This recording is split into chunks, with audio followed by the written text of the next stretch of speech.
Bonjour à tous. Les profils atypiques sont-ils discriminés sur le marché du travail? La réponse est oui, je vais vous expliquer pourquoi. La dernière fois, je suis tombée sur une annonce d'emploi qui précisait recherche FHX.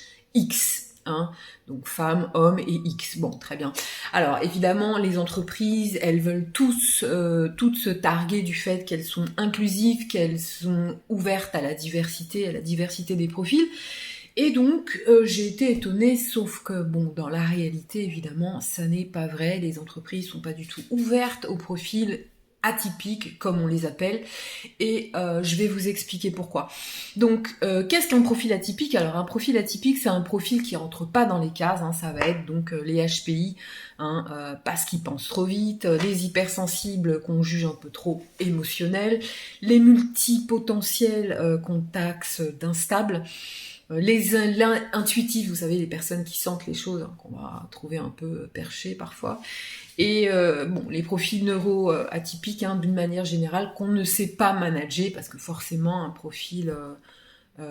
typique, entre guillemets, hein, celui qui va fonctionner de manière linéaire, il va pas savoir appréhender quelqu'un qui pense en mode arborescent, ça va lui sembler complètement fou, et c'est le mot qui est parfois employé, soyons clairs. Donc, alors, le problème qui se pose pour cette population qui est minoritaire, hein, en France, mais qui est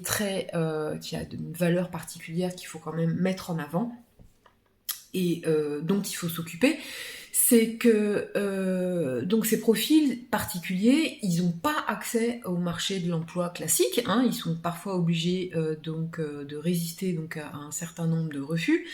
et à créer leur structure parfois ou à se diriger vers des métiers pour lesquels ils ne sont pas du tout faits parce que juste voilà, il y a un moment donné, il faut manger et il faut bien travailler là où on vous prend. Mais alors c'est dommage parce que finalement, qu'est-ce qu'on retrouve en entreprise? On retrouve des profils qui sont pas compétents pour les postes qui sont occupés, et à côté de ça, à la rue, entre guillemets, encore que c'est même plus entre guillemets, des profils atypiques qui n'auront pas trouvé leur place parce que personne n'est capable de comprendre un petit peu leur mode de fonctionnement, ce qu'ils ont dans la tête et ce qu'ils sont capables d'apporter en entreprise.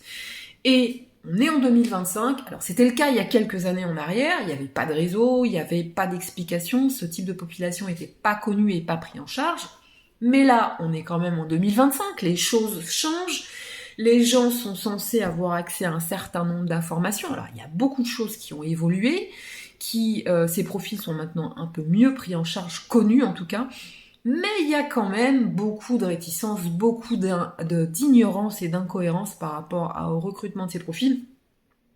Je l'expérimente tous les jours et je peux vous dire qu'on est encore en mode préhistorique, on va pas se mentir.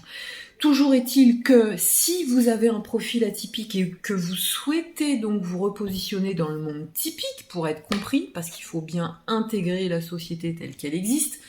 vous m'envoyez un petit WhatsApp en m'expliquant votre situation, on en discute et on vous repositionne en mode positif, hein, parce que faut quand même garder le moral, sur des postes ou des projets professionnels qui pourront tout à fait être réalisables, parce que je pars du principe, évidemment, avec mon état d'esprit, que rien n'est impossible, il suffit juste de bien s'y prendre et de rester motivé et de surmonter les obstacles qui peuvent être typiques en général pour nos profils particuliers. Voilà, je vous dis à bientôt, je vous souhaite une bonne journée, bye bye.